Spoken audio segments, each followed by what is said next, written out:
Les amis, aujourd'hui, on va parler des potins de l'infoprenariat. Je vous tournerai de temps en temps le week-end, le samedi ou le dimanche, je ne sais pas encore. Je vous publierai des petites vidéos croustillantes spécialement pour les femmes et encore plus pour les femmes qui me suivent aussi sur ma chaîne Love. Et je vais vous partager des vidéos que j'aurais rêvé de pouvoir entendre, de pouvoir écouter lorsque je débutais dans l'infoprenariat. À savoir, notamment aujourd'hui, notre sujet du jour, comment trouver l'amour quand on est entrepreneur. Et je vais pas vous mentir, c'est du très croustillant que je vous propose aujourd'hui. Et voilà, aujourd'hui, cette petite vidéo va être improvisée, je préfère vous l'annoncer. Et dans cette vidéo, je vais vous partager, à mes yeux, les grandes dames, on va dire, que j'ai pu remarquer quand on est entrepreneur ou entrepreneuse et qui nous empêchent de trouver l'amour. Parce que c'est vrai que quand on est entrepreneur et qu'on débute aussi dans notre activité d'entrepreneur en ligne, je parle surtout pour les femmes parce que j'ai eu l'occasion de beaucoup en parler aussi avec vous à travers nos rencontres.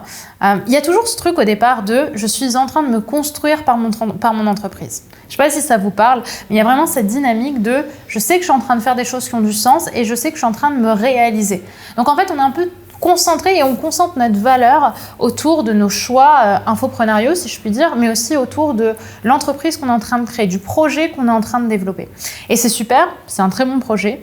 Le souci, c'est que ça commence à faire monter l'ego et que parfois, on va pas se mentir, on va plus se sentir pisser et on va avoir envie d'avoir à nos côtés un mec qui soit là-haut. Ce qui en soi est une très bonne chose d'avoir un mec qui soit là-haut. Le problème, c'est la façon dont on va juger en amont les hommes qui, selon nous, vont être là-haut ou pas. Je ne sais pas si ça vous parle, mais c'est vrai que j'ai remarqué que parfois, on va voir des jugements de valeur envers les hommes, qui soient entrepreneurs ou pas d'ailleurs, et qui n'ont pas encore la mentalité que nous, on a. Ou alors, qui ont une mentalité qui est différente de ce qu'on veut et qui ne remplit pas notre besoin d'affection qu'on veut avoir dans une relation.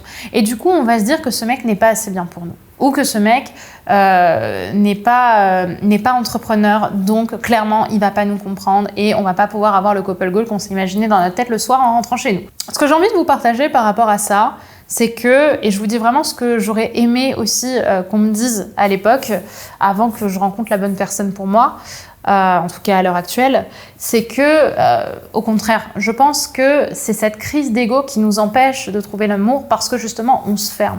On se ferme aux relations, alors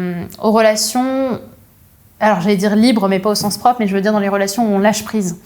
Okay, dans les relations où vraiment on va apprendre en fait à regarder autour de nous et à pas se concentrer sur notre petite personne qui, selon elle, doit trouver un mec qui coche cette case, cette case, cette case et cette case. Moi, ce que j'ai envie de vous dire, c'est que si aujourd'hui vous êtes entrepreneur et que vous avez envie de rencontrer quelqu'un et de construire potentiellement quelque chose avec quelqu'un, c'est important d'avoir des valeurs communes, d'avoir un chemin qui nous ressemble à tous les deux, mais c'est aussi important d'avoir de la souplesse dans la relation et de se laisser étonner. Parce que quand on devient entrepreneur, on a tendance à vouloir tout prédire, tout prévoir, pour justement ne pas laisser place à l'improvisation, surtout si vous êtes en période de lancement.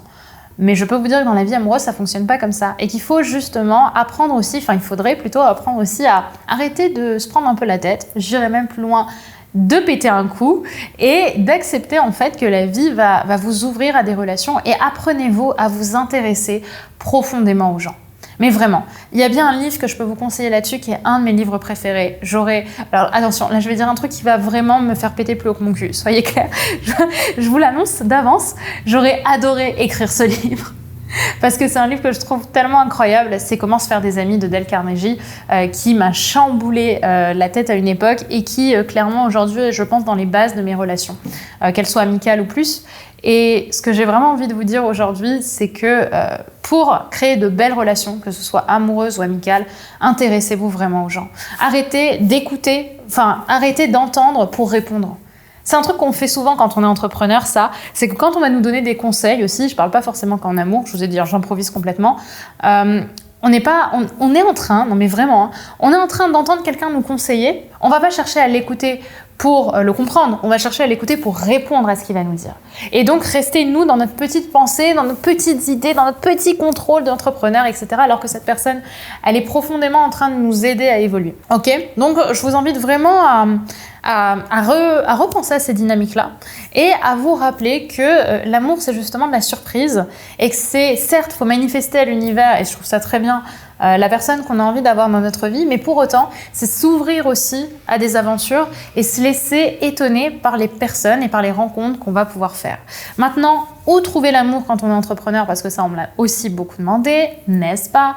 On va pas se mentir, heureusement, qu'il y a des événements, en fait, en général, d'entrepreneurs que vous allez pouvoir trouver, que vous allez pouvoir rencontrer. Vous avez eu les conférences comme Business en Or de Maxence Rigotier, ou voilà, des événements d'entrepreneurs, de web entrepreneurs, où vous allez pouvoir déjà rencontrer de nouvelles personnes.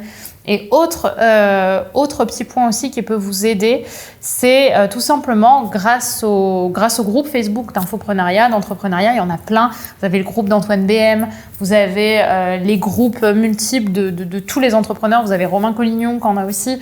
Bref, plein de groupes gratuits, plein de chaînes YouTube gratuites comme celle-ci, plein de comptes Instagram gratuits. Vous allez pouvoir commencer à créer du dialogue avec des personnes que vous ne connaissez pas mais qui ont les mêmes valeurs que vous ou qui font le même métier que vous, en tout cas le même secteur que vous qui est l'entrepreneuriat, et vous allez pouvoir vous rencontrer, discuter ensemble, commencer à créer une relation et pourquoi pas aller un peu plus loin.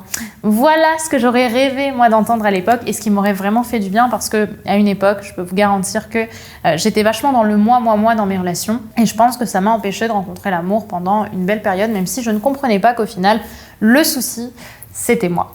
Voilà ce que j'avais envie de vous partager dans cette vidéo tout en croustillant.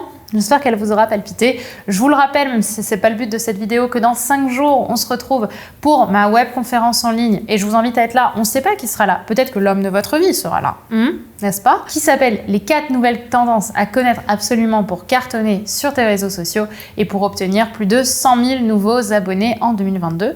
Donc si la promesse te parle et que tu as envie d'atteindre ce but-là et de devenir la référence numéro 1 de ton domaine, je t'invite à cliquer sur le lien en description et je t'invite à booker ta soirée du jeudi 5 mai à 20h pétante. Mets-toi en bombe parce que ça va cartonner et que je vais envoyer du très très lourd en direct pour changer ta vie d'entrepreneur et te faire devenir la référence numéro 1 de ton domaine.